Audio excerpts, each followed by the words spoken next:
ठीक है। तो आज हम जिस सेशन की बात कर रहे हैं उसका नाम है पोषण अर्थात न्यूट्रिएंट्स।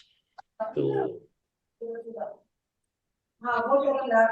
यूजुअली हम जो भोजन करते हैं वो भोजन हमें हमारे शरीर को एनर्जी प्रोवाइड करता है, ऊर्जा प्रोवाइड करता है। उसमें बहुत सारे न्यूट्रिएंट्स होते हैं, पोषक तत्व होते हैं।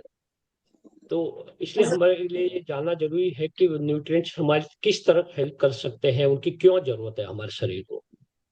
तो सबसे पहले जो भोजन करते हैं उसका कार्य क्या है, वो हमारे शरीर में क्या काम करता है। तो उसके मल्टीपल पर्पस होते हैं। एक जो इम्पोर्टेंट काम करता है वो है फिजिकल बॉडी के लिए। वो हमारे शरीर को एनर्जी प्रोवाइड करता है। फिर हमारा शरीर जो है वो ग्रोथ, मतलब बचपन से जब से हम पैदा होते हैं तब से हमारा शरीर ग्रोथ करता रहता है, शरीर बॉडी बिल्डिंग होती है। उसके लिए भोजन की जरूरत होती है। कि जो भी हमारे शरीर में जो सेल्स होते हैं, कोशिकाएं होती है, उनके रिपेयर वर्क के लिए, मरम्मत के लिए भी भोजन की जरूरत होती है। कि उसके अलावा हमारे शरीर में जब भी कोई मतलब कीटाणु, जीवाणु, वायरस, बैक्टीरियल इन्फेक्शन होता है तो उनसे लड़ने के लिए भी ये हेल्पफुल रहता है। तो ये तो है इसके फिजिकल वर्क्स। इसी तरीके से मनोवैज्ञानिक साइकोलॉजिकल वर्क। तो यूजुअली जो हम भोजन करते हैं वो एक प्रकार से हमारे शरीर को एक तृप्ति देने के लिए, हमारे शरीर को क्या बोलते हैं, भावनात्मक रूप से हमारे को पूरा करने के लिए। या फिर हम इसके द्वारा हम एक दूसरे की केयर कर सकते हैं, हम एक दूसरे के प्रति हमारा प्रेम दर्शा सके। तो उसके रूप में भी काम करता है। थर्ड वर्क जो है वो सामाजिक सोशल वर्क। यूजुअली हम जो त्योहार वगैरह मनाते हैं, कोई फंक्शन होता है तो वहाँ पे भोजन के फीस्ट वगैरह, दावत वगैरह ऑर्गेनाइज होती है। तो सामाजिक लेवल पे भी हमको एक दूसरे से जोड़ने में ये हेल्प करता है। तो एक चीज ये बताना चाहता हूँ कि आज का जो भी सेशन ले रहा हूँ वो एक गवर्नमेंट की एक साइट है, न्यूट्रिटिव, या उनकी एक बुक है, nutritive value of India, Indian food book. मतलब डिटेल बता देता हूँ, ये बुक।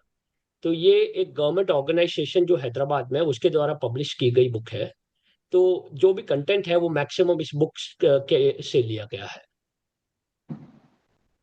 तो anyway I will provide the links of some PDF और समथिंग दैट आई अपलोडेड। जो मैंने अपने गूगल ड्राइव में अपलोड किया हो उसका लिंक भी प्रोवाइड कर दूंगा मैं। तो अब आगे बढ़ता हूँ। तो नेक्स्ट, न्यूट्रिएंट्स क्या होते हैं, पोषक तत्व क्या होते हैं। तो पहली चीज तो हमको मालूम है कि जो भी हम भोजन खाते हैं वो अलग अलग पोषक तत्वों और न्यूट्रिएंट्स का बना होता है, उसका सोर्स होता है। तो जब भी हम भोजन करते हैं तो हमारा शरीर पहले उसको पचाने की कोशिश करता है। तो शरीर जब भोजन को पचाता है तो उसमें से जो भी एनर्जी होती है या जो भी न्यूट्रिएंट्स होते हैं वो उस शरीर के अंदर सोख लिए जाते हैं, अवशोषण किए जाते हैं, अब्सॉर्ब किए जाते हैं। तो ये पोषक जो है ये हमारे शरीर, पोषक तत्व हमारे शरीर को एनर्जी प्रोवाइड करते हैं। हमारी ग्रोथ, विकास के में हेल्पफुल है, बच्चे की ग्रोथ में एक उम्र हो जाने के बाद भी हमारे शरीर में जो बेसिक सेल ग्रोथ होता रहता है उसके लिए भी हेल्पफुल है। कि जब भी टाइम टू टाइम हमारे सेल्स जो होते हैं, कोशिकाएं जो होती है वो कभी मरती है, नई सेल्स बनती है, या कुछ बिगड़ती है, खराब होती है, तो उनके रिपेयर के लिए, मेंटेनेंस के लिए भी ये यूजफुल है। कि इन्फेक्शन से बचाने के लिए। फिर हमारी जो बॉडी परेश है जी वो sorry to interrupt. Paresh ji sorry to interrupt. आप इसको फुल स्क्रीन पे कर दीजिए ताकि everyone can see it nicely sir, slide show पर। Now you can see. Yes sir, हाँ it's very good now sir. Okay, ठीक है।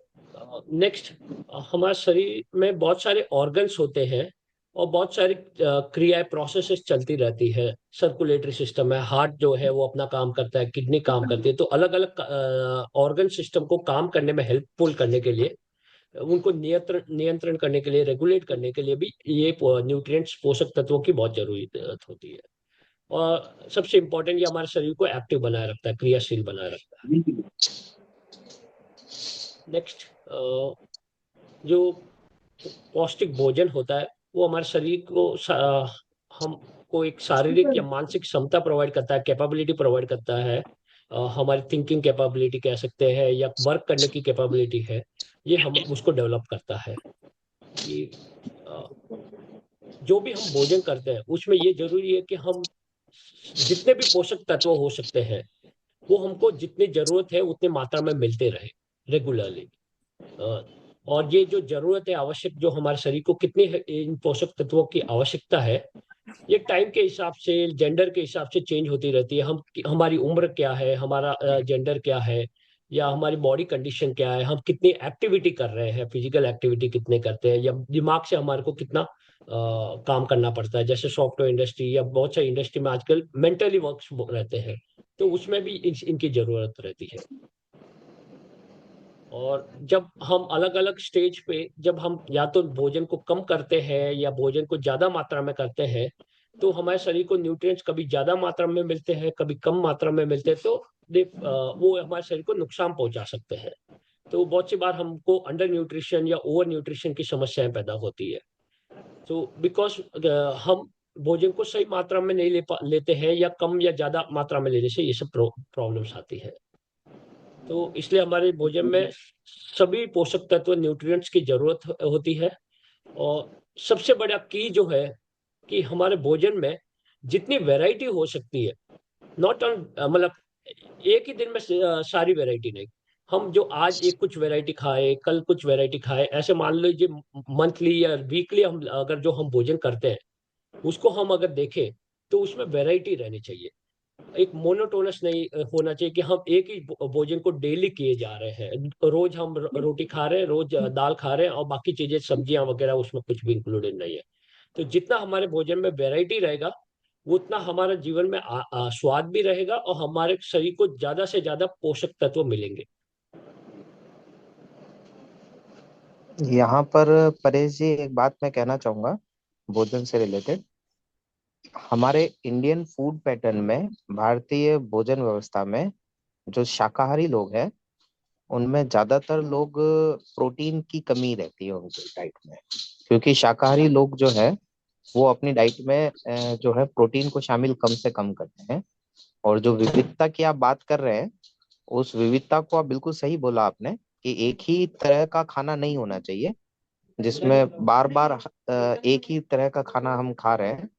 उसमें ऐसा होना चाहिए कि ऐसा फूड होना चाहिए जिसमें कार्बोहाइड्रेट भी हो, प्रोटीन भी हो, वसा भी हो, और दूसरे विटामिन भी हो। वो सबसे ज्यादा जरूरी है।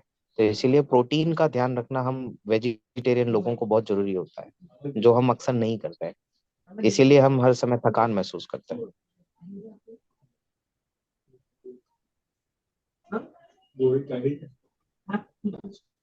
नेक्स्ट, तो पोषक तत्व क्या क्या होते हैं? तो जनरली पोषक तत्वों को मोटे तौर पर एक 6 ग्रुप्स में बांटा गया है, जिसमें कार्बोहाइड्रेट आता है, प्रोटीन आता है, फैट, विटामिन, मिनरल, और एक पानी भी आता है। तो ये 6 ग्रुप्स है। तो जो भी हम भोजन करते हैं उनको इनमें इन ग्रुप में हम क्लासिफाई कर सकते हैं। और अब इनको भी अगर हम एक दो कैटेगरी में रखा जा सकता है। जो पहले तीन जो है, कार्बोहाइड्रेट, प्रोटीन और फैट, इनको मैक्रोन्यूट्रिएंट्स कहा जाता है। मैक्रोन्यूट्रिएंट्स का अर्थ होता है कि इनको हमारे शरीर को इनकी ज्यादा मात्रा जरूरत होती है। और वो उसकी जगह पे जब हम विटामिन और खनिज की बात करते हैं, मिनरल की बात करते हैं, इनको माइक्रो न्यूट्रिएंट्स कहा जाता है।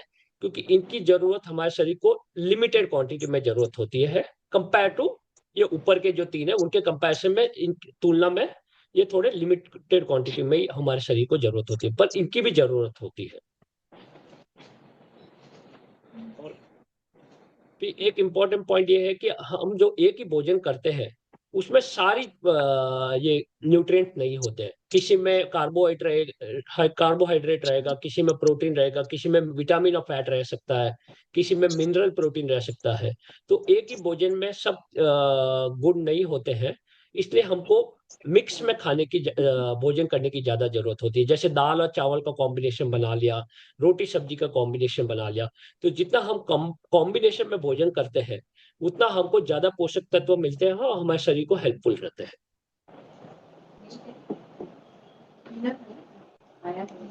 तो अब पहले बात करें तो मैक्रोन्यूट्रिएंट्स की। तो जैसे मैंने बताया कि इसकी आवश्यकता हमारे शरीर को ज्यादा मात्रा में होती है, और ये अक्सर ग्राम में मापा जाता है। जैसे हम सोने की बात करते हैं, तो सोना जो हम खरीदते हैं तो 10 ग्राम का सोना खरीदते हैं, तो वो ग्राम में मापा जाता है, तो वो कि आप मान सकते हो कितनी क्वांटिटी होती है। उसी तरीके से ये न्यूट्रिएंट्स है, ये हमारे शरीर को ग्राम्स के लेवल पे जरूरत होते हैं। जैसे हम 100 ग्राम खाते हैं, 100 ग्राम अनाज का सेवन करते हैं, तो उसमें कितना कार्बोहाइड्रेट रहेगा। कि इसमें 3 कैटेगरी, जो जैसे मैंने बताया कि कार्बोहाइड्रेट, प्रोटीन और फैट, ये 3 कैटेगरी इसमें आते हैं, तीन पोषक तत्व इस कैटेगरी में आते हैं। फिर नेक्स्ट कैटेगरी है माइक्रो न्यूट्रिएंट्स की। इसकी आवश्यकता हमारे शरीर को ऊपर वाले मैक्रो न्यूट्रिएंट्स की कंपैरिजन में कम जरूरत होती है। इसको मिलीग्राम या माइक्रोग्राम में मापा जाता है। अब मिलीग्राम और माइक्रोग्राम क्या है, तो ये पोषक तत्वों को मापने की एक यूनिट है। तो जैसे सोना ग्राम में मापा जाता है, उसी 1 ग्राम सोने को अगर हम 1000 पार्ट करें या 1 लाख पार्ट करें, तो 1 लाख पार्ट करने के बाद जो बचता है वो है माइक्रोग्राम, और 1000वां हिस्सा निकाले तो वो होता है मिलीग्राम। तो इस उस लेवल पे हमारे शरीर को इसकी जरूरत होती है। और इसमें दो पोषक तत्व आते हैं इस कैटेगरी में, एक है विटामिन और दूसरा है मिनरल। अब सबसे पहले जो पोषक तत्व की बात करना चाहूंगा वो है कार्बोहाइड्रेट। तो कार्बोहाइड्रेट क्या है, तो ये एक पोषक तत्व है जो हमारे शरीर को एनर्जी प्रोवाइड करता है, ऊर्जा प्रोवाइड करता है। इसकी मतलब हमारे खाने में ये बहुत ही एक इम्पॉर्टेंट क्या बोल सकते हैं एलिमेंट है, जो हमारे शरीर को एनर्जी प्रोवाइड करने का काम करता है। और इसके अंदर एक डाइटरी फाइबर करके भी कंटेंट होता है, जिसकी भी हमारे शरीर को बहुत जरूरत होती है। और अक्सर कार्बोहाइड्रेट जो होता है, उसका हर एक एक एक ग्राम में 4.2 किलो कैलोरी होती है। कैलोरी क्या है, तो ये एनर्जी को मापने का, एक ऊर्जा को मापने का एक यूनिट है। जैसे सोने को ग्राम में मापा जाता है, दूध को लीटर में मापा जाता है, वैसे एनर्जी को भी मापा जा सकता है, उसको कैलोरी में मापा जाता है। तो कार्बोहाइड्रेट का हर एक ग्राम में 4 किलो कैलोरी मिलती है शरीर को। तो जैसे हमने अगर मान लीजिए दोपहर को खाना खाया और हम 100 ग्राम कार्बोहाइड्रेट का सेवन करते हैं अनाज के रूप में, तो 100 ग्राम इंटू 4 करेंगे तो हमको 400 किलो कैलोरी उस 100 ग्राम अनाज से मिल जाएगी। इसके सोर्स क्या है, कहाँ से ये हमको प्राप्त हो सकता है, तो अनाज से सबसे इम्पोर्टेंट जो सोर्स है हमारे लिए कार्बोहाइड्रेट का, वो है अनाज। फिर चावल, फिर मिलेट्स हो सकते हैं जिसको श्री अन्न कहा जाता है, जैसे ज्वार, बाजरा, रागी। फिर दालों में भी कार्बोहाइड्रेट रहता है। अक्सर हम सोचते हैं कि केवल अनाज में कार्बोहाइड्रेट रहता है, बट ये मेन सोर्स है। दालों में भी कुछ हद तक कार्बोहाइड्रेट होता है। फिर फल में भी कुछ हद तक सिंपल कार्बोहाइड्रेट्स हो सकते हैं। जमीकंद बोले तो जो रूट्स वगैरह होती है, जैसे आलू हो गया, सूरन हो गया, या फिर अरवी वगैरह, तो उनमें भी कार्बोहाइड्रेट्स होता है। फिर चीनी, गुड़, शहद, इन सब में भी कार्बोहाइड्रेट होता है। और ये जो कार्बोहाइड्रेट होते हैं, ये दो टाइप के होते हैं, एक सिंपल कार्बोहाइड्रेट, एक कॉम्प्लेक्स कार्बोहाइड्रेट। अभी सिंपल कार्बोहाइड्रेट और कॉम्प्लेक्स कार्बोहाइड्रेट क्या होता है, तो वो हम देखेंगे। तो सबसे पहले सिंपल कार्बोहाइड्रेट की बात करूँ तो ये अक्सर इसको शर्करा कार्बोहाइड्रेट हिंदी में कहते हैं। ये क्या होता है, तो इसमें अक्सर जो फ्रूट्स होते हैं या सब्जियां जो होती है, जिसमें एक कंटेंट होता है जिसको कहते हैं फ्रुक्टोस, ये सिंपल कार्बोहाइड्रेट का एक एग्जांपल है, सरल कार्बोहाइड्रेट का। फिर दूध और डेयरी उत्पाद जो भी है, डेयरी प्रोडक्ट्स, उसमें ये लेक्टोस नामक सिंपल कार्बोहाइड्रेट पाया जाता है। फिर शक्कर में सुक्रोस होता है। ग्लूकॉन डी जो हम बाजार से खरीद के लाते हैं एनर्जी के लिए, उसमें ग्लूकोस होता है। तो ये इन सब की जो केमिकल बनावट है वो एक जैसी ही होती है, बस गुण में थोड़ा मामूली इधर उधर का डिफरेंस है। और क्योंकि ये कार्बोहाइड्रेट है, तो इनका मेन फंक्शन है शरीर को एनर्जी प्रोवाइड करना। फिर अन्य सोर्स क्या हो सकते हैं, तो शहद है, जाम है, गुड़ है, या फिर ब्राउन शुगर, खांड, मिश्री, ये सब भी सिंपल कार्बोहाइड्रेट है। ये सब मतलब मीठापन जो कहते हैं हम खाने में, वो अक्सर इसकी वजह से होता है, क्योंकि वो एक सिंपल कार्बोहाइड्रेट के एलिमेंट्स होते हैं। फिर फ्रूट्स या फ्रूट्स के जो जूस होते हैं उनमें भी रहता है, मिठाई है, चॉकलेट है, ये सब इनके एग्जाम्पल्स है। दूसरी तरफ जो कॉम्प्लेक्स कार्बोहाइड्रेट कहते हैं या स्टार्च वाला कार्बोहाइड्रेट कहते हैं, वो जो होता है, वो क्या होता है, तो जो हम जो बात की सिंपल कार्बोहाइड्रेट, ये जैसे मान लीजिए ये एक दाना सिंपल कार्बोहाइड्रेट का लेते हैं, तो ये मल्टीपल ऐसे शुगर मॉलिक्यूल्स या उनके दानों से मिला हुआ मिलकर बनता है। तो ये जैसे जाली जैसा समझ लीजिए कि अलग अलग एलिमेंट्स को बना के एक जाली जैसा बना हुआ है, वो है सिंपल कॉम्प्लेक्स कार्बोहाइड्रेट। ये उससे थोड़ी सी बनावट में थोड़ा सा उससे कॉम्प्लेक्स रहता है, जटिल रहेगा। और ये हमारे शरीर को सबसे ज्यादा ऊर्जा प्रदान करने के लिए, एनर्जी प्रोवाइड करने के लिए काम आता है। इसमें परेश खनिज जी भी रहते हैं। सॉरी, हाँ। Paresh ji sorry to interrupt. आप हाँ। इसको ऐसे डिफाइन कर सकते हैं कॉम्प्लेक्स को, कि जब बहुत सारे सिंपल आपस में मिल जाते हैं और एक चेन से जुड़ जाते हैं, तो वो कॉम्प्लेक्स कार्बोहाइड्रेट बना देते हैं। जैसे 1000 ग्लूकोज मिलकर स्टार्च का निर्माण करेंगे, 10,000 ग्लूकोज मिलकर स्टार्च का निर्माण करेंगे, होता वही है, बस चेन में जुड़ के बहुत ज्यादा मात्रा में उपलब्ध होते हैं, ऐसा। agree। जैसे वो कड़ी से कड़ी मिलकर जंजीर कड़ी जैसे से बनता कड़ी। है, हाँ, चेन मतलब जैसा। जैसे अगर आप 10,000 ग्लूकोज के अणुओं को एक चेन में जोड़ देंगे, तो वो स्टार्च में बदल जाएगा, जो हमारे मक्का में होता है। ओके। तो वो हो गया कॉम्प्लेक्स कार्बोहाइड्रेट। Yes yes. अब इसके सोर्स क्या है? कॉम्प्लेक्स को हम सिंपल में तोड़ सकते हैं, कॉम्प्लेक्स को हम सिंपल में तोड़ सकते हैं, पर सिंपल को आगे तोड़ा नहीं जा सकता। राइट बॉडी राइट, वो डायरेक्ट सबसे सिंपल छोटा कार्बोहाइड्रेट को एलिमेंट है। उपयोग कर लेती है, सबसे छोटा एलिमेंट है। राइट। तो कंटिन्यू अभी कीजिए आप। अभी कॉम्प्लेक्स कार्बोहाइड्रेट जो होता है उसके सोर्स क्या है? तो मेन हमारा सोर्स है वो है अनाज, चावल या मिलेट्स कह सकते हैं, दालें हैं, ज्वार भाकरी, ब्रेड, पास्ता, मैदा वगैरह, ये जो है ये सारे कॉम्प्लेक्स कार्बोहाइड्रेट में आते हैं। फिर आलू हो गए, रूट्स, ट्यूबर जो भी जमीकंद है, और जैसे गाजर हो गया, तो उनमें कुछ हद तक कार्बोहाइड्रेट्स के कंटेंट मिलते हैं। अभी कॉम्प्लेक्स कार्बोहाइड्रेट में एक इंपॉर्टेंट जो एलिमेंट होता है या पोषक तत्व होता है वो है फाइबर, डाइटरी फाइबर। ये डाइटरी फाइबर फाइबर जो है अक्सर जो हमको जो पौधों से जो प्रोडक्ट्स मिलते हैं, ये केवल उसी में पाया जाता है। और ये हमारे शरीर में इसको आसानी से पचा नहीं सकते, ये पचेगा नहीं। तो अब आप पूछेंगे कि इसका यूज क्या है? जब हमारा शरीर इसको पचा ही नहीं सकता तो हमको इसके इसकी आवश्यकता क्यों है? तो ये क्या है, तो ये एक रेशे का जैसा कंटेंट है, जो हमारे भोजन को ऊपर से नीचे तक मूव करने में सहायता करता है। ये यद्यपि हमारे शरीर में सोखा नहीं जाता, फिर भी ये हमारे भोजन को आगे से आगे मूवमेंट देता है। इसके बिना हमारे शरीर में मतलब क्या बोलेंगे, कॉन्स्टिट्यूशन हो जाता है, या फिर वो भोजन का पाचन अच्छे से नहीं हो सकता। तो it is helpful for what will say effective digestion and motions. और अक्सर ये जो कॉम्प्लेक्स कार्बोहाइड्रेट होता है उसमें फाइबर होता है। इसके सोर्स क्या है? तो इसका मेन सोर्स जो है वो है साबुत अनाज जिसमें छिलके रहते हैं।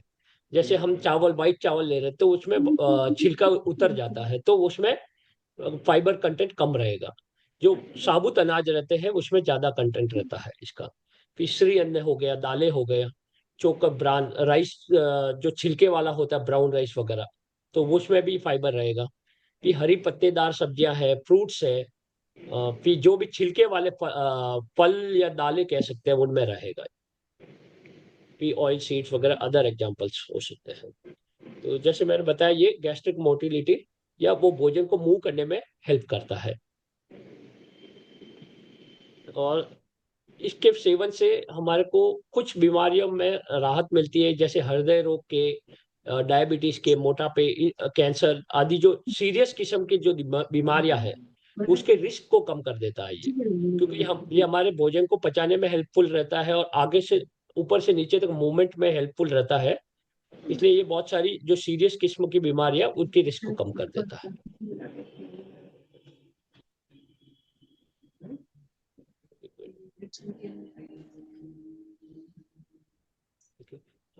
कार्बोहाइड्रेट हमारे ब्रेन के लिए बहुत ही बड़ा एनर्जी का स्रोत है।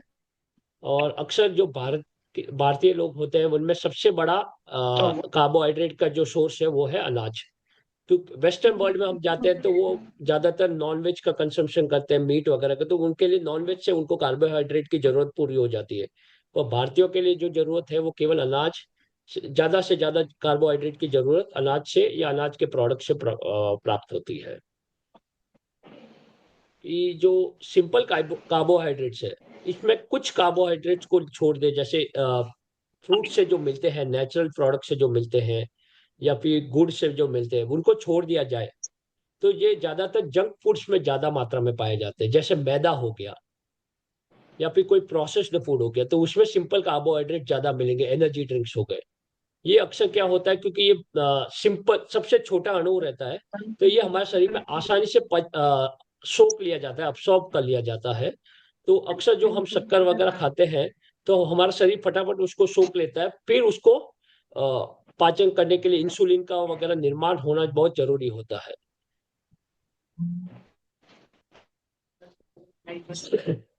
फिर कॉम्प्लेक्स कार्बोहाइड्रेट, जिसमें ये डाइटरी फाइबर रहता है, आहार फाइबर रहता है, ये हमारे पाचन तंत्र में पचाया नहीं जा सकता, पर अक्सर ये जिन पदार्थों में पाया जाता है, वो दूसरे फूड जैसे मैदा, नूडल, जहाँ पे डाइटरी फाइबर कम होता है, उनके कंपैरिजन में ये अच्छे होते हैं, हमारे शरीर के लिए बहुत हेल्पफुल रहते हैं। तो रिफाइंड प्रोडक्ट्स में अक्सर इसकी डाइटरी फाइबर की कमी होती है, इसलिए कम से कम उनको उनका सेवन कम से कम करना चाहिए। नेक्स्ट बात करना चाहूंगा प्रोटीन के बारे में। तो जैसे कार्बोहाइड्रेट हमारे शरीर को एनर्जी देता है, अ, उस उसके अगेंस्ट प्रोटीन जो होता है वो हमारे शरीर के ग्रोथ के लिए, उसके रिपेयर वर्क के लिए बहुत हेल्पफुल रहता है। हमारे शरीर में जो अलग अलग मसल्स बने हुए हैं, वो प्रोटीन से बने हुए हैं, तो उनको बनाने के लिए इसकी बहुत जरूरत होती है। कि कार्बोहाइड्रेट की तरह ही इसका भी हर एक ग्राम से 4.2 किलो कैलोरी हमारे शरीर को मिलती है।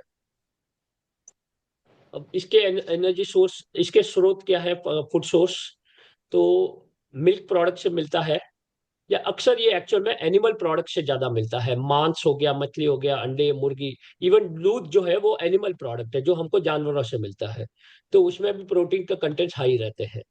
फिर दालें जो है, वेजिटेबल प्रोडक्ट्स में दालों में ये मिलता है, मेवे या बीज जो होते हैं, बीज में क्योंकि जीवन होता है, वो एक पौधे का रूप ले सकता है, सेल्स होते हैं, तो इसलिए उसमें भी प्रोटीन कंटेंट होता है। कि रोटी, अनाज जो खाते हैं उसमें कुछ क्वांटिटी में प्रोटीन होता है। जो मेन सबसे ज्यादा क्वांटिटी में जो प्रोटीन मिलता है वो हमको एनिमल प्रोडक्ट से मिल सकता है, उसके बाद दालों से मिल सकता है, उसके बाद बीज वगैरह से, और कुछ हद तक हमको ये अनाज के या अन्य क्या बोलते हैं, इवन वेजिटेबल वगैरह से भी प्रोटीन मिलता है, पर बहुत ही लिमिटेड क्वांटिटी में मिलता है। हम्म। परेश जी, यहाँ पे मैं एक बात ऐड करना चाहूंगा। अ, एक रिसर्च के अकॉर्डिंग हमें ये पता चला है कि जो सोयाबीन होता है, सोयाबीन, उसको शाकाहारियों के लिए प्रोटीन का सबसे रिच सोर्स माना गया है। उसमें मांसाहार के बराबर प्रोटीन होता है अग्री। सोयाबीन में। और दूसरा, एक तो सोयाबीन खाया जा सकता है, और एक दूसरा जो है वो अपने पनीर खाया जा सकता है। Paneer is the rich source of protein. Agree agree. Okay, क्योंकि जैसा आपने अभी मेंशन किया उसमें डेयरी उत्पाद, तो डेयरी उत्पादों में paneer is the richest source of protein. Yes. अभी आगे बढ़ू तो प्रोटीन का जो से मैंने काम बताया, ये हमारे शरीर में जो टिश्यूज होते हैं, जैसे सेल्स होते हैं, और मल्टीपल सेल्स को मिला के एक टिश्यू, एक परत होती है, जो चमड़ी की परत कह सकते हैं, मांस की परत कह सकते हैं, वह वो टिश्यू कहलाती है। उनके निर्माण के लिए, उनके कंस्ट्रक्शन के लिए, शरीर की बनावट क्या मरम्मत के लिए, रिपेयर वर्क के लिए भी ये प्रोटीन हेल्पफुल रहते हैं, और हमारे शरीर के बहुत सारे फंक्शंस को ये कंट्रोल करते हैं। उसके अलावा कुछ हद तक ये हमारे शरीर में एंटीबॉडीज के निर्माण में भी हेल्पफुल रहते हैं। को हार्मोन, या जो शरीर में खाना खाते हैं उसको पचाने के लिए जो हार्मोन निकलते हैं, उन हार्मोन को बनाने के लिए भी इन प्रोटीन का कुछ रोल होता है। और प्रोटीन की बात करें तो ये इसका जो स्ट्रक्चर होता है, बनावट होती है, वो अक्सर कुछ एलिमेंट्स कहलाते हैं, अमीनो एसिड करके कुछ एलिमेंट्स होते हैं जिनसे ये बना होता है। जैसे complex carbohydrate, simple carbohydrate, multiple simple carbohydrate की चेन से बना होता है। वैसे प्रोटीन जो होता है वो अमीनो एसिड से बना हुआ होता है। ये ऐसा मान लीजिए जैसे ये ईंट है और ईंट से बनी हुई दीवार ये प्रोटीन है। So this are the building blocks for the protein.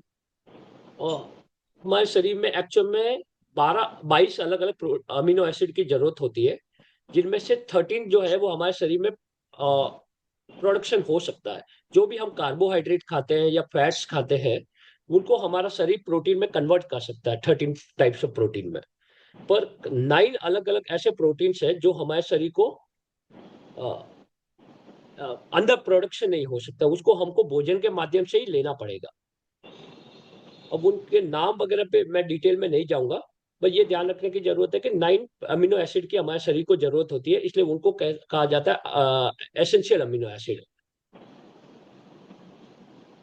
अब प्रोटीन जो होते हैं उनको दो कैटेगरी में बांटा गया है। एक है पूर्ण कंप्लीट प्रोटीन, एक है इनकम्प्लीट प्रोटीन। पूर्ण कंप्लीट प्रोटीन जो है वो अक्सर उनमें ये होता है कि उनमें ज्यादा से ज्यादा मात्रा में एसेंशियल अमीनो अमीनो एसिड होंगे। 9 में है तो 9 में से ज्यादा उनमें रहेंगे। ये अक्सर जो एनिमल फूड प्रोडक्ट्स होते हैं उनमें ज्यादा मात्रा में पाया जाता है। और इनकी क्वालिटी भी हाई कहलाती है। क्वालिटी से यहाँ क्या मतलब है, तो जैसे मान ले हम प्रोटीन खाते हैं, तो हमारा शरीर उस प्रोटीन को कितना रिटेन कर सकता है, उसको कितना हमारे शरीर में अब्सॉर्ब कर सकता है और कितना बाहर निकाल देता है। तो जितना ज्यादा मात्रा में हमारा शरीर उसको रिटेन कर सकता है, वो उतने उसकी क्वालिटी हाई कहलाती है। तो एनिमल प्रोडक्ट से जो प्रोटीन मिलते हैं वो हमारा शरीर ज्यादा मात्रा में रिटेन कर पाता है, इसलिए उनको हाई क्वालिटी अमीनो एसिड कहा जाता है।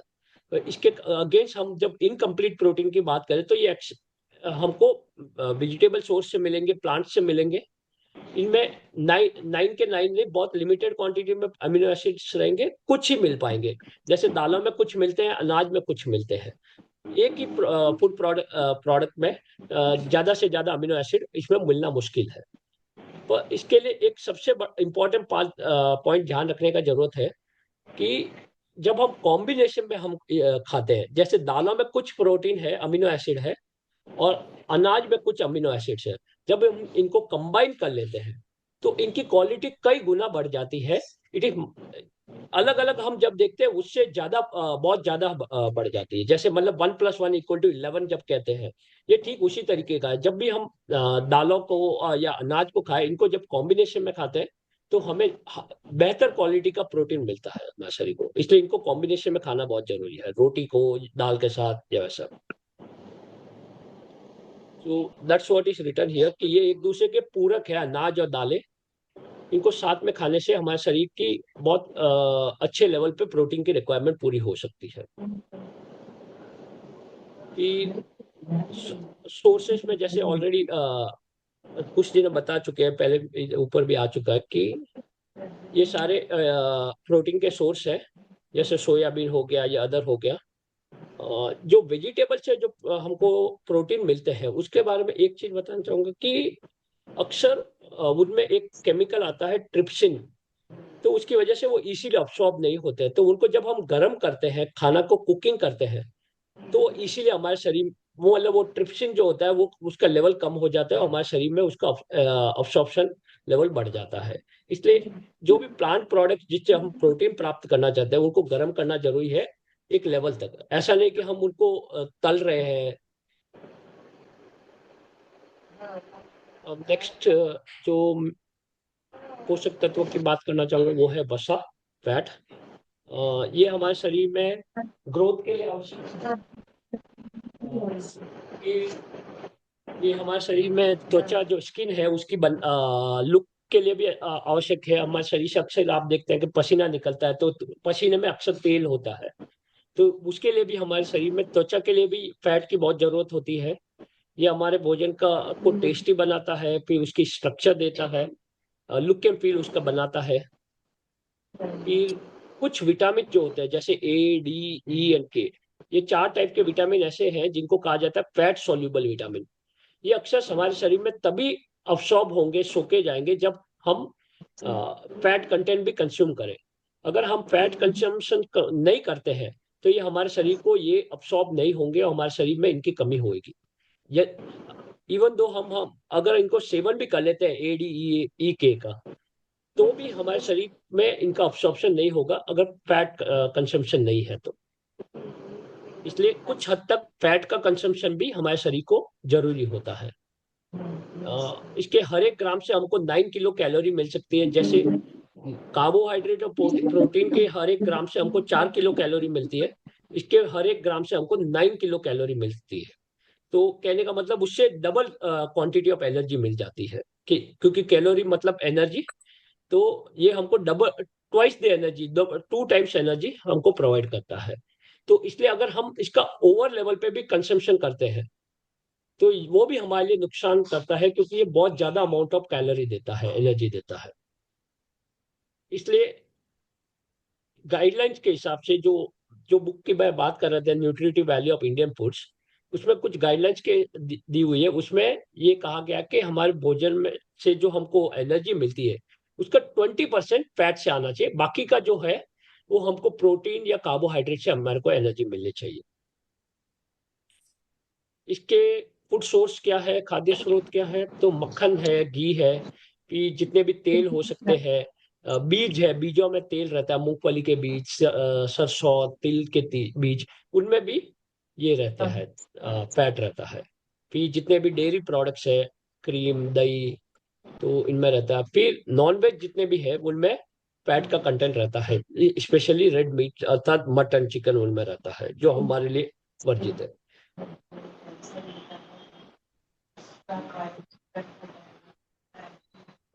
आगे बढ़ने के पहले एक चीज बताना चाहूंगा कि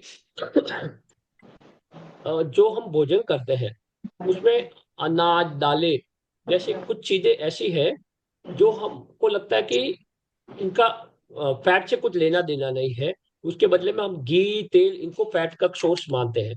पर जो अनाज रहता है, जो दालें रहती है, जो सीड्स हम खाते हैं, जैसे बादाम हो सके या नट्स खाते हैं, उनमें भी कुछ हद तक फैट कंटेंट रहता है, वसा का कंटेंट रहता है।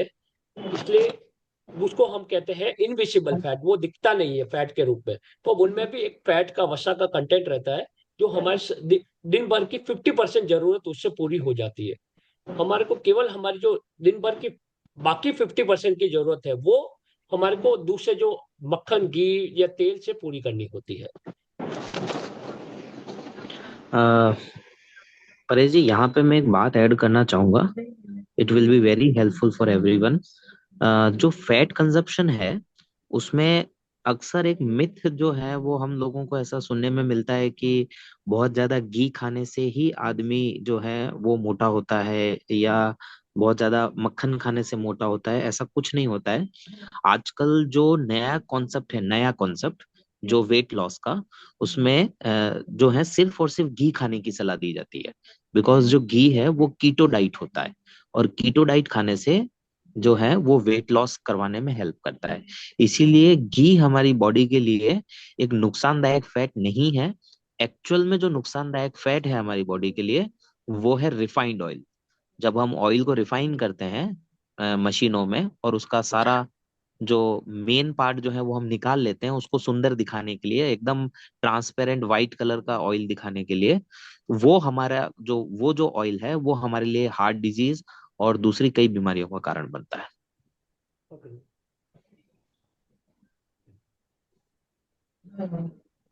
ठीक है, अब आगे बढ़ना चाहूंगा। जो फैट होता है, वसा जो होती है, उसकी जो स्ट्रक्चर होता है, उस स्ट्रक्चर के बेसिस पे इसको अलग अलग कैटेगरी में बांटा गया है। जैसे सैचुरेटेड फैट है, अनसैचुरेटेड फैट है। अनसैचुरेटेड में भी मोनो, पोली बहुत सारे हो सकते हैं। ज्यादा डिटेल में मैंने जाके कुछ हाई लेवल पे बताना चाहूंगा कि सैचुरेटेड फैट जो होता है ये अक्सर सर्दियों में जम जाता है। जैसे घी हो गया या फिर नारियल का तेल हो गया, ये जो तेल, घी जो भी है, ये जो जम जाते हैं सर्दियों में, ये सैचुरेटेड फैट्स गिने जाते हैं। और अनसैचुरेटेड फैट जो रहते हैं ये अक्सर हमको वेजिटेबल से मिलते हैं, और ये सर्दियों में जमते नहीं है। जैसे सरसों का तेल हो गया, मूंगफली का तेल हो गया, तो ये सब जमते नहीं है। और एक तीसरा टाइप का ट्रांस फैट करके भी होता है, आगे हम बात करेंगे। कि सबसे पहले सैचुरेटेड फैट, जैसे मैंने बताया, ये सर्दियों में जम जाता है। इसमें अक्सर घी आता है, वनस्पति घी जैसे डालडा भी आता है, मक्खन आता है, या फिर रेड मीट्स वगैरह, फिर डेयरी प्रोडक्ट्स आते हैं, फिर पाम ऑयल।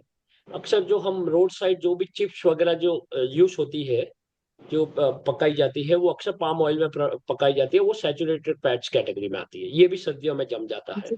कि नारियल का तेल, और मोस्टली ये एनिमल प्रोडक्ट्स में मिलता है। कुछ प्रोडक्ट जैसे पाम ऑयल हो गया या नारियल का तेल हो गया, जो वेजिटेबल से प्राप्त होते हैं या प्लांट प्रोडक्ट है, उनसे भी, उनमें भी सैचुरेटेड फैट होता है। बाकी अक्सर ये एनिमल प्रोडक्ट्स में मिलता है। और ऐसा इस पर्टिकुलर बुक के में ऐसा लिखा गया है कि इसका ज्यादा मात्रा में सेवन करने से ये कोलेस्ट्रॉल की क्वांटिटी बढ़ा सकता है, हार्ट के रोगों की क्वांटिटी बढ़ा सकता है, इसलिए इसका सेवन सीमित करना है। अब यहाँ सीमित करने का अर्थ ये है कि हमको बंद नहीं करना है, ओवर कंजम्पशन नहीं करना है। जब हम बंद कर लेते हैं तो जैसे हमारे को जो विटामिन, कुछ विटामिन होते हैं जो फैट में अब्सॉर्ब हो जाते हैं बॉडी में, वो नहीं होंगे।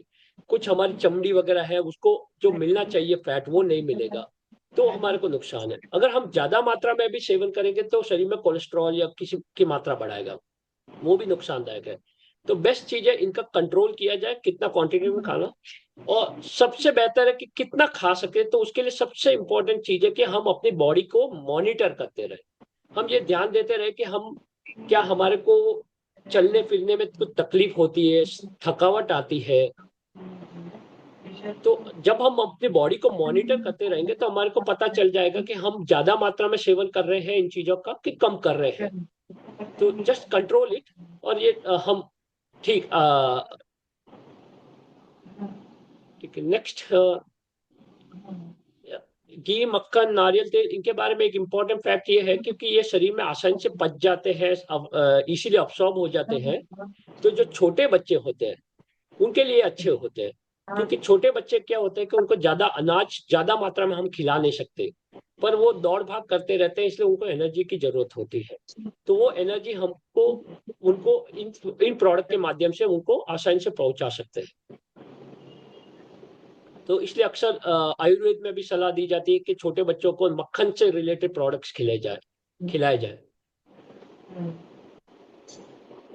बाकी जो जनरल केस में इसके कंजम्पशन अधिकतर कोलेस्ट्रॉल वगैरह बढ़ा सकता है, इसलिए हार्ट डिसीजेस का जोखिम बढ़ा सकता है, इसलिए कंट्रोल करने की जरूरत है। फिर नेक्स्ट आता है अनसैचुरेटेड फैट। ये अक्सर लिक्विड फॉर्म में रहते हैं।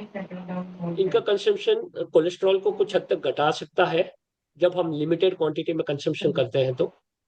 और इसके जो मेन सोर्स है ऑलिव ऑयल, पीनट ऑयल, अवाकाडोस, और इसी तरीके से इसी के अंदर एक कैटेगरी है पॉली अनसैचुरेटेड, जो अक्सर कहा जाता है कि हार्ट के लिए बहुत हेल्पफुल है, जिसमें अखरोट, मूंगफली, सोयाबीन, सूरजमुखी के तेल, ये सब इसमें आते हैं। अब इसमें मैं ज्यादा डिटेल में नहीं जाना चाहूंगा क्योंकि ये कंफ्यूज करेगा। हाई लेवल पे जो बताना चाहता था मैं बता चुका हूँ। एक एक और कैटेगरी फैट की आती है, वो है ट्रांस फैट। इसमें अक्सर जो डालडा जो है, वो इस कैटेगरी में आता है। ये क्या है, ये इंडस्ट्री में तैयार किया गया प्रोडक्ट है। ये मतलब नेचुरली हमको प्राप्त नहीं होता है, बल्कि इंडस्ट्री में प्रोसेस करके इसको तैयार किया जाता है। तो ये हमारे शरीर को बहुत नुकसान पहुंचाता है, तो इसका कंजम्पशन हमको जितना हो सकता है अवॉइड करना चाहिए।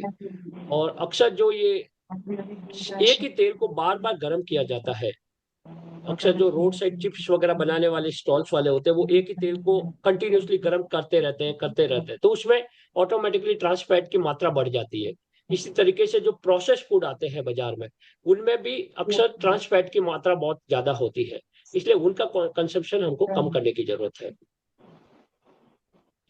ओवरऑल गाइडलाइंस इस केस में ये है कि हमारा जो सेचुरेटेड फैट जो होता है, उसका कंजम्पशन हमको 10% से ज्यादा नहीं करना चाहिए, और कम से कम जो भी हम कैलोरी लेते हैं उसका 10% ये वेजिटेबल ऑयल प्यूपा अर्थात पॉली अनसैचुरेटेड से आना चाहिए। तो मतलब तेल का क्वांटिटी जो है, मूंगफली, सरसों, उससे हमारा 10% एनर्जी रिक्वायरमेंट फुलफिल होना चाहिए, और सैचुरेटेड से मैक्सिमम 10% होना चाहिए, उससे ज्यादा नहीं। नेक्स्ट, मैक्रोन्यूट्रिएंट्स के बाद हम चलते हैं माइक्रोन्यूट्रिएंट्स की तरफ। इसमें दो पोषक तत्व आते हैं, विटामिन और खनिज, मिनरल्स। इसकी क्वांटिटी, इन दोनों की क्वांटिटी हमारे को मैक्रो न्यूट्रिएंट्स के कंपैरिजन में कम चाहिए होती है, अर्थात जो कार्बोहाइड्रेट है, प्रोटीन है या फैट है, उनके कंपैरिजन में इसकी क्वांटिटी हमारे शरीर को बहुत कम मात्रा में जरूरत होती है। इसलिए इनको मिलीग्राम में मापा जाता है, 1 ग्राम का भी 1000वां भाग, या 1 ग्राम का 1 लाखवां भाग, जिसको हम माइक्रोग्राम कहते हैं।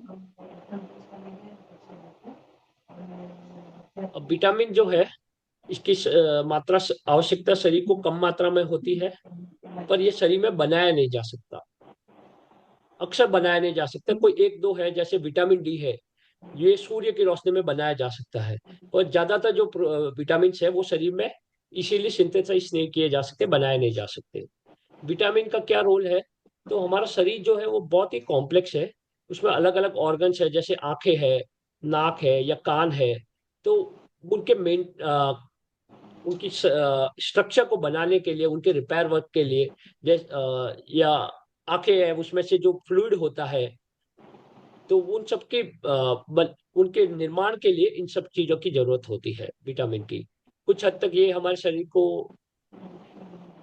आगे कवर करेंगे।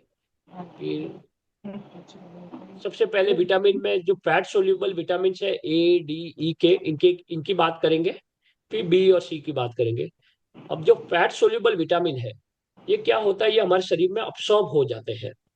क्योंकि जब भी हम फैट कंजम्पशन करते हैं, तेल घी का कंजम्पशन करते हैं, और विटामिन का भी कंजम्पशन करते हैं, इन विटामिन का, तो ये हमारे शरीर में सोखे जाते हैं और ये हमारे शरीर में इकट्ठे किए जा सकते हैं। तो लीवर या कुछ जो शरीर के ऑर्गन्स है, जहाँ पे इनको इकट्ठे किया जा सकता है, इनसे जो भी हमको जो पोषक तत्व मिलते हैं। पर इसके विपरीत जब हम बी और सी की बात करते हैं, vitamin, they are water soluble vitamin, ये हम शरीर में इसीलिए अब्सॉर्ब नहीं होते हैं। और जब भी हम यूरिन जाते हैं, बाथरूम वगैरह जाते हैं, या पसीना आता है, तो उसमें ये शरीर से उत्सर्जित हो जाते हैं, एवापोरेट हो जाते हैं। और विटामिन बी और सी का एक इम्पॉर्टेंट पॉइंट ये है कि अगर हम सब्जी को काटते हैं, गर्म करते हैं, तो ये बहुत हद तक ये नष्ट हो जाते हैं। तो इसके लिए कुछ गाइडलाइंस का हमको ध्यान रखने का जरूरत है इन दोनों विटामिन के लिए। और इन टोटल 13 अलग अलग विटामिन की हमारे शरीर को जरूरत होती है। हम इन 6 की बात करने वाले हैं। इसमें अभी बी जो है एक कॉम्प्लेक्स है, जिसमें बहुत सारे विटामिन आते हैं। सबसे पहले विटामिन ए की बात करें तो ये एक फैट सोल्यूबल विटामिन है। इसकी जरूर हमारे शरीर को आवश्यकता क्यों है? तो अक्सर, हाँ, ये क्या बोलते हैं, हमारी आंखों की रोशनी को बढ़ाता है, हमारी स्किन को हेल्थी रखता है। जो नाइट ब्लाइंडनेस करके एक बीमारी होती है बच्चों में या बड़ों में, तो ये उसको कम करता है। हमारी मतलब क्या, देखने की क्षमता बढ़ा देता है।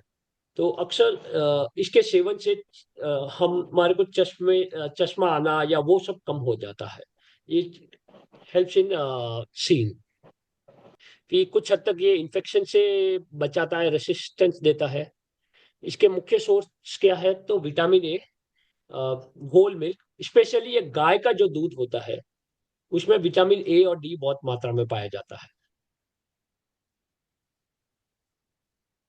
और एक इम्पॉर्टेंट पॉइंट जो ध्यान रखने की जरूरत है वो है कि विटामिन की क्वांटिटी, जो हरे पत्तेदार सब्जियां होती है, ग्रीन लीफी वेजिटेबल्स, इसमें बहुत ज्यादा मात्रा में होती है।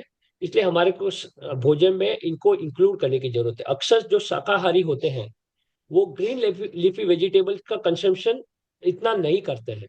अगर हम किसी के घर पे जाएं और उनसे पूछे कि आप क्या पत्ते वाली सब्जियां खाते हैं, तो बोलेंगे पालक, और उनकी लिस्ट खत्म हो जाती है ग्रीन लीफी वेजिटेबल में। जबकि green leafy vegetables there are many.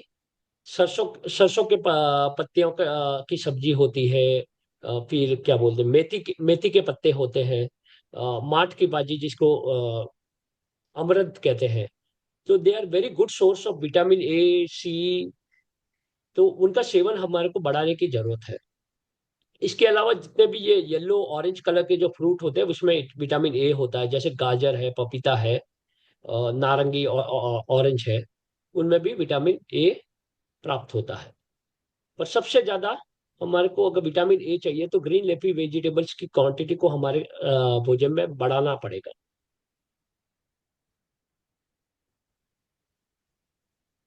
Next vitamin D. हमारे शरीर में जो हड्डियां हैं, दांत हैं, उनकी मजबूती के लिए विटामिन डी की जरूरत होती है। कि जो भी हम कैल्शियम का सेवन करते हैं भोजन के माध्यम से, उसके अब्सॉर्प्शन के लिए विटामिन डी की जरूरत होती है। अक्सर ये विटामिन, फैट, ये सब एक दूसरे से कनेक्टेड है। जब हम एक चीज का सेवन कम कर देते हैं तो दूसरे का सेवन अब्सॉर्प्शन अफेक्ट हो जाता है। इसलिए हमारे को बैलेंस में सबका सेवन करने की जरूरत होती है। विटामिन डी से हमारे कैल्शियम, फास्फोरस को हमारे शरीर में यूज करने में भी मदद मिलती है, जो हमारे हड्डियों के लिए बहुत जरूरी है। इसका बेस्ट सोर्स है सूर्य, सनलाइट। इसलिए अक्सर मॉर्निंग वॉक्स जो होती है वो बहुत हेल्पफुल रहती है। जो फूड प्रोडक्ट्स है उसमें अक्सर ये नॉनवेज प्रोडक्ट्स में ज्यादा मिलता है, कुछ हद तक दूध में मिलता है। एक ग्रीन प्रोडक्ट है, वो है कड़ी पत्ता। कड़ी पत्ते में विटामिन डी अच्छा मात्रा में होता है, इसलिए उसका भी हमारे को सेवन बढ़ाने की जरूरत है।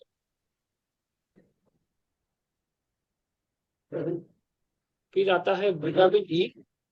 जो एक पर्टिकुलर कुछ तत्व होते हैं जिनको हम कहते हैं एंटीऑक्सीडेंट। एंटीऑक्सीडेंट क्या होता है, तो जैसे लोहा मान लीजिए। लोहे को हम जब पानी में रखते हैं या हवा में रखते हैं तो उनमें जंग लग जाता है। क्यों लगता है? क्योंकि हवा उसके केमिकल स्ट्रक्चर को खराब कर देती है। इसी तरीके से हमारे शरीर में जो सेल्स है, टिश्यू जो है, उसमें भी जब हवा और वायु जो हम सेवन करते हैं उसके असर से वो एक बार खराब होने लगती है, जिसको कहते हैं ऑक्सीडेशन। कुछ तत्व होते हैं एंटीऑक्सीडेंट, ये क्या करते हैं, हमारे शरीर या ऊतकों को, टिश्यूज को इस ऑक्सीडेशन की प्रोसेस से बचाते हैं। उन सेल्स की लाइफ को बढ़ा देते हैं। जो सेल्स मतलब हर एक सेल बनता है और एक दिन मर जाता है, ये उसकी लाइफ को बढ़ा देते हैं एंटीऑक्सीडेंट जो तत्व है। और विटामिन ए जो है ये एंटीऑक्सीडेंट का काम करता है हमारे शरीर में, इसलिए हमारे शरीर में विटामिन ए की जरूरत रहती है। ये हमारी कोशिका की क्षति या क्या बोलते हैं, डैमेज को कम करता है। ये रिप्रोडक्शन में भी जरूरी है। इसके जो मुख्य सोर्स है उसमें साबुत अनाज आ गया। अगेन जो ग्रीन लिफी वेजिटेबल्स है, गहरी ग्रीन लिफी वेजिटेबल्स, वो इसका बहुत ही इंपॉर्टेंट सोर्स है। फिर उसके अलावा अन्य बहुत कुछ हो सकता है, जैसे गेहूं के बीज।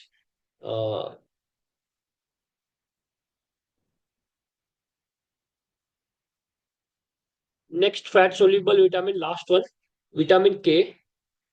जब भी हमारे शरीर में खून निकलता है, जब भी हमारे को कोई चोट लग जाती है, खून निकलता है, तो उस खून को जमाने में विटामिन के बहुत इंपॉर्टेंट रोल प्ले करता है।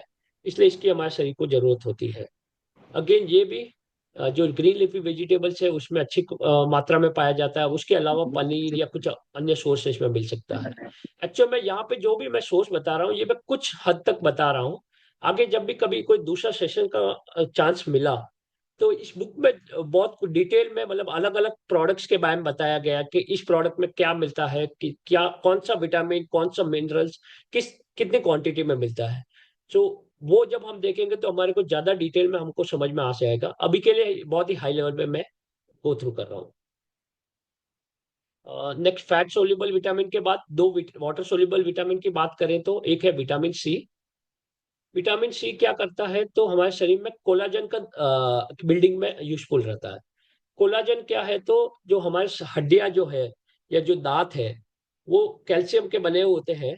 तो उनको जोड़ के रखने के लिए, सीमेंट की तरह जोड़ने का जो काम है वो कोलाजन करता है। वो कोलाजन विटामिन सी के निर्माण के लिए विटामिन सी की बहुत जरूरत होती है। तो अक्सर ये हड्डियों के लिए कार्टिलेज, जैसे आंख, जो हमारा कान है, कान की जो हड्डी है जो बाहर की बाजू, उसको कार्टिलेज कहा जाता है, जो बहुत सॉफ्ट रहती है, सॉफ्ट हड्डी। या फिर दांत हो गए या ब्लड वेसल्स हो गए, इन सबको बनाए रखने में विटामिन सी बहुत हेल्प करता है। फिर जो आयरन हम कंजम्पशन करते हैं उसके अब्सॉर्प्शन में हेल्पफुल है। फिर कहीं पे कोई घाव लग जाता है तो उसको ठीक करने में, या कोई इन्फेक्शन हो जाता है, कीटाणु का इन्फेक्शन, तो उससे भी लड़ने में ये हमारी मदद करता है। इसके सोर्स क्या है? तो विटामिन सी के अक्सर जो सोर्स रहते हैं वो है सिट्रस फ्रूट्स, जैसे मौसम्बी हो गया, संतरा हो गया, जो खट्टे टेस्ट में खट्टे होते हैं। नींबू हो गया। अक्सर हम पुराने जमाने में जो नींबू का रस पीते थे, वो हमारी विटामिन सी की डेफिशिएंसी को एक बहुत हद तक पूरा कर लेता था। आजकल उसको हमने रिप्लेस कर दिया है टैंग या किसी आर्टिफिशियल प्रोडक्ट से, प्रोसेस्ड प्रोडक्ट से रिप्लेस कर दिया। इंस्टेड अगर हम इन प्रोडक्ट्स को सेवन करते हैं तो ये हमारे विटामिन सी की भी जरूरत पूरी करेगा, और साथ साथ में हमारे मतलब क्या बोलते हैं, वाटर से जो डिहाइड्रेशन हो सकता है, जो पानी की कमी हो जाती है, वो भी पूरी करने में हेल्पफुल रहते हैं। फिर बेरीज प्रोडक्ट जैसे आंवला है, या बेर जो है, राजस्थान में अक्सर जो छोटे छोटे लाल बेर होते हैं, उसमें बहुत ज्यादा मात्रा में विटामिन सी रहता है। 100 ग्राम सौ, अगर हम 100 ग्राम आंवला लेते हैं, 2 पीस ऑफ आंवला ले लेते हैं, तो ये 100 ग्राम है। इसमें 600 मिलीग्राम हमारे को विटामिन सी मिल जाता है, जबकि हमारी दिन की जरूरत खाली 40 मिलीग्राम होती है। यही हम बेर ले लेते हैं, तो 100 ग्राम बेर में हमको 500 मिलीग्राम विटामिन सी मिल जाता है। एक्चुअल में हम इतना मात्रा में बेर नहीं खा पाते, अगर पर हम अगर थोड़ा भी सेवन कर लेते हैं, तो उससे ही हमारी डेली की जरूरत पूरी हो जाती है। फिर स्ट्रॉबेरी हो गया, ब्लूबेरी या अदर जो भी बेरीज हो सकते हैं, उनसे भी हम इनकी जरूरत पूरी हो जाती है। फिर जो अंकुरित अनाज है, स्प्राउट्स, वो अच्छे सोर्स है। अमरूद जो है, इसमें बहुत ज्यादा मात्रा में विटामिन सी रहता है। एक 100 ग्राम अमरूद में 120 या 140 मिलीग्राम विटामिन सी रहता है। तो इसका सेवन हमको करना चाहिए। फिर हरी सब्जियां हो गई, फिर जितने मिर्च मसाले हैं, हल्दी हो गया, मिर्च हो गई, उनमें भी विटामिन सी अच्छी मात्रा में रहता है। फिर अदर फ्रूट्स में रहता है विटामिन सी, टमाटर हो गया, गोभी गोभी हो गया। सॉरी, एक मिनट, आई थिंक भी एक 5-10 मिनट बचा है, तो ये तब तक मैं खत्म हो जाएगा। नेक्स्ट बात करें तो विटामिन बी कॉम्प्लेक्स। जब हम बाकी विटामिन की बात करते हैं तो हम एक एक ही बोलते हैं, विटामिन सी, विटामिन डी, पर इसको कॉम्प्लेक्स कहा जाता है क्योंकि इसके अंदर बहुत सारे छोटे छोटे विटामिन के कैटेगरी आती है। ये हमारा शरीर जो बहुत ही कॉम्प्लेक्स है, उसके अलग अलग जो ऑर्गन सिस्टम्स है, उनके फंक्शनिंग में हेल्प करता है। स्पेशली जो नर्व सेल होते हैं, जैसे हमारे शरीर में मान लीजिए कहीं पे कुछ आग लगी और हम हाथ रखने जाते हैं, तो हमें को गर्मी महसूस होती है, जलने का महसूस होता है, हमारा ब्रेन एक सिग्नल भेजता है तो हम हाथ को उठा लेते हैं। तो जितने भी ये नर्व ट्रांसमिशन होते हैं, जो मैसेज या सिग्नल जो जाते हैं ब्रेन से, या ब्रेन की फंक्शनिंग में, या ये नर्व्स की फंक्शनिंग में, मास मसल फंक्शन में, उसमें विटामिन बी बहुत हेल्पफुल रहता है। कि जो भी हम कार्बोहाइड्रेट खाते हैं, जो भी हमारे शरीर को एनर्जी मिलती है, उसका यूज करने में भी ये हेल्पफुल रहता है। अक्सर विटामिन बी साबुत जो अनाज है, स्पेशली विटामिन बी 1, उस वो केवल साबुत अनाजों में मिलता है। अगर हम मैदा प्रोडक्ट्स खाते हैं या इवन राइस खाते हैं, व्हाइट राइस जिसमें छिलका नहीं रहता है, उसमें भी विटामिन बी 1 कम रहता है। जो साबुत अनाज रहता है जैसे ज्वार बाजरा, उसमें विटामिन बी 1 बहुत अच्छी क्वांटिटी में रहता है। फिर मूंगफली है, उसमें नायासिन करके एक विटामिन बी रहता है, बी 7 या बी 3 कुछ है, वो उसकी क्वांटिटी अच्छी खासी रहती है।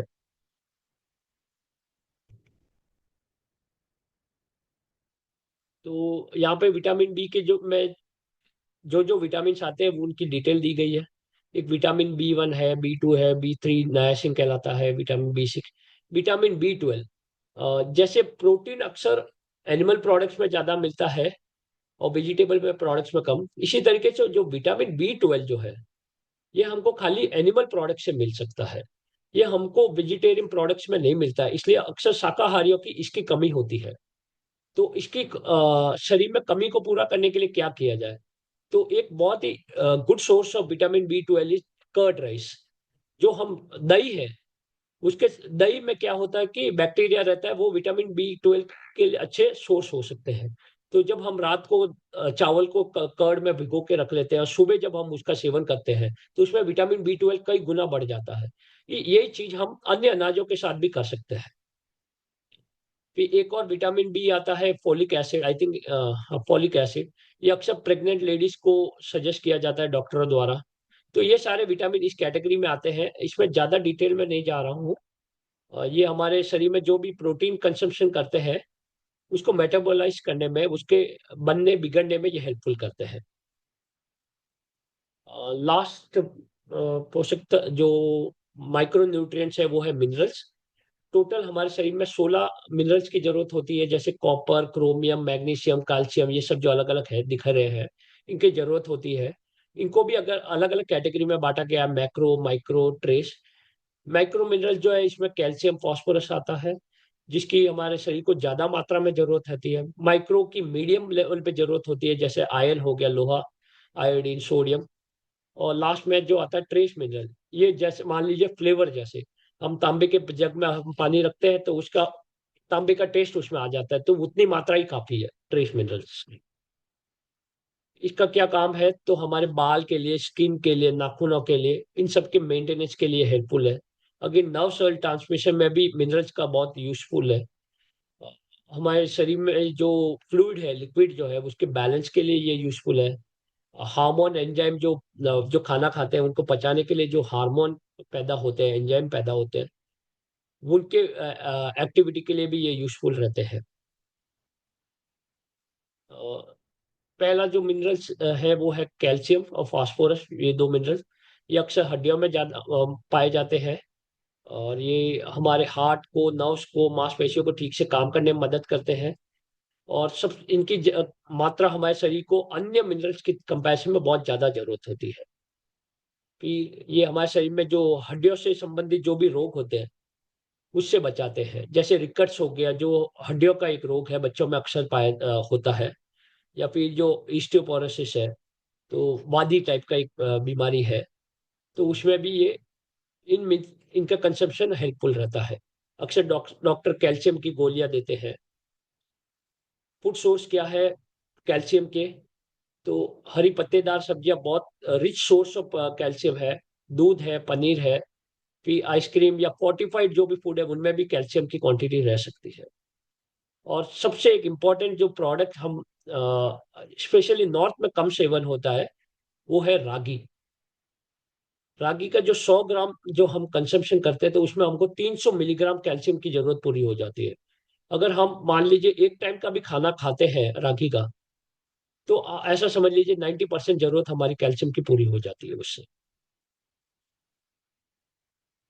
Next iron. जो हमारे बॉडी में जो खून रहता है, जो रेड ब्लड सेल से बना होता है, उसमें हीमोग्लोबिन जो होता है, उसको बनाने के लिए लोहे की बहुत जरूरत होती है, आयरन की। ये जो रेड ब्लड सेल्स है, ये हमारे शरीर में ऑक्सीजन को इधर से उधर ले जाते हैं। जो हम सांस लेते हैं वो ऑक्सीजन को हर एक सेल तक पहुंचाने का काम रेड ब्लड सेल्स करते हैं। तो इनके प्रॉपर फंक्शनिंग के लिए हमारे को आयरन की जरूरत रहती है।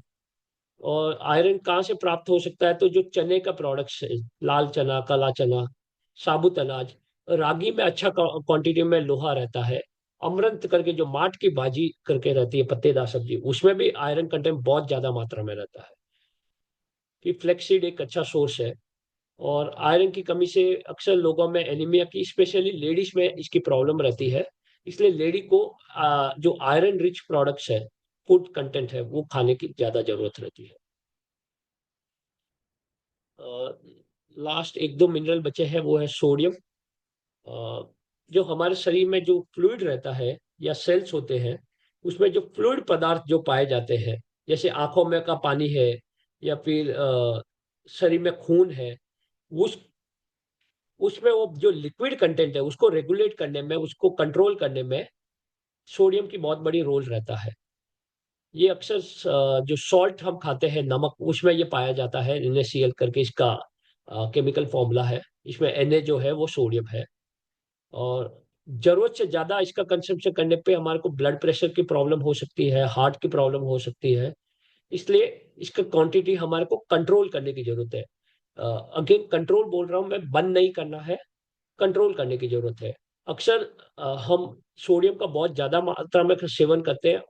स्पेशली जो प्रोसेस फूड हम बाजार से जो लेकर आते हैं, उसमें सॉल्ट की कंटेंट या सोडियम की कंटेंट बहुत ज्यादा मात्रा में रहती है, जो हमारे को नुकसान पहुंचाता है। अगर हम प्रोसेस फूड को भी कम कर लेते हैं, तो हम एक बहुत हद तक सोडियम की प्रॉब्लम से रिलेटेड जो भी बीमारियां होती है उससे बच सकते हैं। दिन भर का रिक्वायरमेंट 5 ग्राम्स to 8 ग्राम्स, उतना कंजम्पशन बहुत है हमारे लिए। जैसे यहाँ पे सोर्स है, जो सोडियम का सोर्स जो है, जो प्रोसेस फूड है, डिब्बा बंद फूड है, फिर रेडी टू ईट जो फूड है, उनमें सोडियम का कंटेंट बहुत हाई रहता है। प्रिजर्वेटिव जो है, पापड़ या जो नमकीन प्रोडक्ट्स रहते हैं, उनमें सोडियम का कंटेंट बहुत हाई रहता है। बोले तो नमकीन पदार्थ जो भी रहते हैं उनमें सोडियम का कंटेंट हाई रहता है। अ, इसलिए इनका कंजम्पशन हमको कंट्रोल करने की जरूरत है। लास्ट एक स्लाइड बचा है, वो है पानी। तो बाकी सारे जो न्यूट्रिएंट्स है, उसके बाद अंत में एक जो न्यूट्रिएंट्स हमारे शरीर को जरूरत है, पानी। जो हमारा शरीर क्योंकि लिक्विड से बना हुआ है, फ्लूइड से बना हुआ है, तो ये पानी हमारे शरीर का बहुत इंपॉर्टेंट कंपोनेंट है। ये हमारे शरीर में जो भी गंदगी है उसको सफाई करने में काम आता है। हम जब भी पानी पीते हैं तो हमारे शरीर के अंदर जो भी गंदगी, वेस्ट प्रोडक्ट्स है, उसको साफ करने में हेल्पफुल रहता है। इसलिए अक्सर किडनी के केस में पानी की जरूरत रहती है। फिर जो भी डिटॉक्सिफिकेशन के प्रोसेस में ये हेल्पफुल है। फिर जो भी हम पोषक तत्व ग्रहण करते हैं, वो पानी के द्वारा हम अलग अलग सेल तक पहुंचाए जाते हैं, या ब्लड के द्वारा पहुंचाए जाते हैं। ब्लड में अच्छे खासा मात्रा में पानी रहता है। ये बॉडी का टेम्परेचर भी मेंटेन करता है। जब ज्यादा मात्रा गर्मी पड़ने लगती है, तो पानी का पीने की सलाह दी जाती है, ताकि हमारा बॉडी का टेम्परेचर मेंटेन रहे।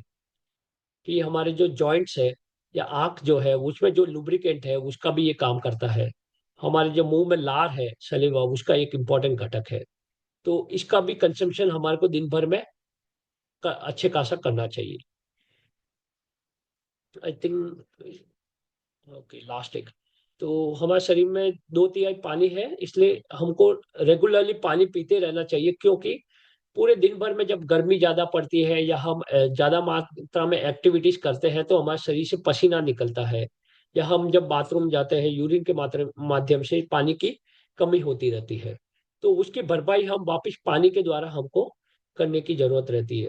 अक्सर भोजन जो हम भोजन करते हैं उसमें, जैसे दही हो गया, सब्जियां हो गई, उसमें 20% पानी की कमी पूरी हो जाती है। बाकी हमको एडिशनली लिक्विड प्रोडक्ट्स थ्रू हमको इसको पूरा करने की जरूरत है। That's it. तो कुछ क्वेश्चंस है क्या?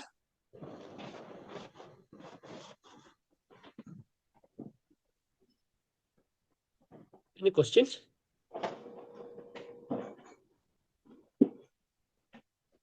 No, sir. I hope it was useful to you people. It was very useful Paresh ji. आपने बहुत अच्छा जो है वो इसको कम स्लाइड्स के अंदर बहुत ज्यादा मैटर को आपने बहुत अच्छे से जो है वो डिलीवर किया। Very good. Thank you very much. Thank you.